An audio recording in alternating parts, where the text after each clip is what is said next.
在地人在地情，继续来到云林古坑的桂林村，有一组16个人的满地队，拢是女性，其中有15个人已经考到满地的证照，上少岁18岁，上侪岁72岁，因满地暖地技术拢是一流的哦。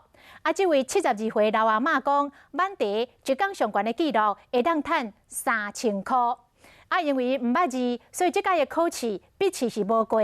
但是伊袂放弃，坚持要来补考，一定要拼到考到证照为止。来自云林古坑桂林村的女地队16个人当中，15个考到丙级这地税证照，其中上少年的只有18岁。小时候也常常在喝茶，然后就是对茶也蛮有兴趣的。 尤其宣伊讲，自细汉对妈妈去满地，对地算是有研究。高中毕业暑假就来考证照，考到就会当做满地工作，一天赚1000多块。女地队内面年纪上大的就是这位72岁老苦心阿嬷，伊已经满几十档了，动作真美丽，阁精准。阿嬷讲，甚至一天会当赚到3000块。